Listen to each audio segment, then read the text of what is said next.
NSC national saving certificate post office का, इससे wealth कितनी बनती है? 5 साल के लिए इन्वेस्ट किया, 7.7% का रिटर्न मिला, तो अल्टीमेटली हमारी वेल्थ कितनी बनी? ईयर ऑन ईयर आप उसके ऊपर टैक्स बुक कर सकते हैं, अपना टैक्स आपको पे करना पड़ता है। तो ओवरऑल वेल्थ कितनी बनती है? अगर हम अपनी वेल्थ क्रिएशन करना चाहें, पूरी ज़िंदगी की वेल्थ यहाँ से बनाएं, तो क्या होगा? आइए समझते हैं डिटेल में। नमस्कार, मैं हूं Viplav Majumdar. I am founder of Plan Your World Training Academy. अब बात करते हैं हम एनएससी के ऊपर। सबसे पहले हम चलते हैं www.planyourworld.com पे। यहाँ पे आके हमने सिलेक्ट कर लिया एनएससी का calculator. So post office category में ये हमें मिल जाएगा, wealth NSC wealth calculator. Then हमें करना पड़ेगा एक छोटा सा रजिस्ट्रेशन। यहाँ पे हमें सिलेक्ट करना है अपना टैक्स रेट, तो मैंने अपना टैक्स रेट सिलेक्ट कर लिया। देन मैंने लमसम अमाउंट ले लिया है, तो मैंने यहाँ पे 5 लाख रुपए ले लिया। 5 साल का प्रोडक्ट है, 7.7% का रिटर्न हमें मिलेगा। 7% के ऊपर मैंने इन्फ्लेशन लिया। देखते हैं हमारी वेल्थ कितनी बनेगी, और अगर इसी से आप वेल्थ बनाने की उम्मीद करते हैं तो हमारी वेल्थ कितनी बनती है चेक तो कर लें। रजिस्ट्रेशन के साथ आप बहुत सारे कैलकुलेटर्स को यूज़ कर पाते हैं। आप लॉगिन करके मल्टीपल कैलकुलेटर्स को यूज़ करिए, आपके लिए फ्री है। अब हमारा रिजल्ट देख लेते हैं। रिजल्ट वेल्थ क्रिएशन दिखा रहा है हमको 54,000 रुपये का नुकसान। हर साल मैं इस पे टैक्स पे कर रहा हूँ। एनएससी पे आपको टैक्स हर साल देना होता है। 54,000 रुपये का नुकसान इसमें आपको दिखाएगा वेल्थ के टर्म में। पैसे तो आपको कितने मिले? 5 लाख लगा के हमें टोटल में वेल्थ मिली लगभग 6,47,000 रुपये।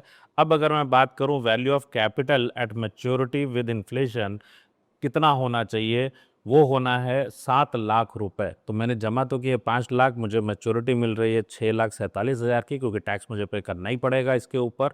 अब 7 लाख रुपए मेरे मूलधन की रकम है। आप ही सोचिए, money has its own time value. अगर टाइम वैल्यू में देखें, 100 रुपये आज का, 107 रुपये अगले साल का, दोनों बराबर है क्योंकि महंगाई जुड़ गई। भाई अल्टीमेटली 100 रुपये ही है वो रकम जो पहले बहुत बड़ी होती थी, और आज उससे कॉफ़ी भी खरीदना मुश्किल है। अपने आप में इंपॉर्टेंट बात ये आती है कि टाइम वैल्यू के हिसाब से वेल्थ क्रिएशन कैसे होगी।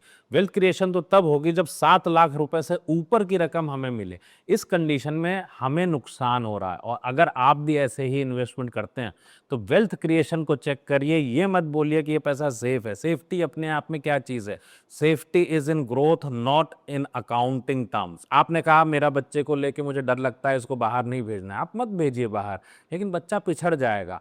पैसे को आपने आगे नहीं लगाया तो क्या होगा? पैसा भी पिछड़ेगा। और ये अपने आप में एक ऐसा एग्जाम्पल है कि अमीर अमीर हो जाते हैं और गरीब गरीब रह जाता है। उसका पीछे का कारण क्या है? हम अगर अपनी सेविंग करते हैं तो उस सेविंग को कहाँ लगाते हैं? हम सेफ्टी के नाम पे कौन सा धतूरा ले रहे हैं? इम्पॉर्टेंट फैक्टर ये है कि यहाँ पे सेफ्टी है कहाँ। वेल्थ क्रिएट करनी है तो वेल्थ बनाओ। ये तो उनको सूट करेगा जो वेल्थ प्रिजर्व कर रहे हैं, जो वेल्थ बनाने की उम्मीद करते हैं। 24 की उम्र है, 50 की उम्र है, अगर आपको वेल्थ बनानी है तो फिर ये प्रोडक्ट आपके लिए कितना सही है कितना गलत, आपके ऊपर ये निर्णय छोड़ता हूँ। बट ऐसे ही कैलकुलेटर्स हमारे प्लेटफॉर्म पे आते रहेंगे, चेक करते रहिए। किसी भी इन्वेस्टमेंट को करने से पहले चेक करो कि वेल्थ कितनी बन रही है। वेल्थ बनानी है तो वेल्थ के रूल्स जानने पड़ेंगे। बिना फाइनेंशियल एजुकेशन के अगर आप इन्वेस्टमेंट कर रहे हैं तो इसका मतलब अपने आप में बहुत भारी है। उस सेविंग का भी कोई मतलब नहीं बनता अगर वो गलत जगह पे इन्वेस्टमेंट हो रहा है। वीडियो कैसी लगी मुझे कमेंट करके बताइएगा। वीडियो को लाइक एंड चैनल को सब्सक्राइब कर दीजिएगा, और ज़्यादा से ज़्यादा लोगों के साथ इसको शेयर करें ताकि वो भी वेल्थ क्रिएशन का प्रोसेस समझ सकें।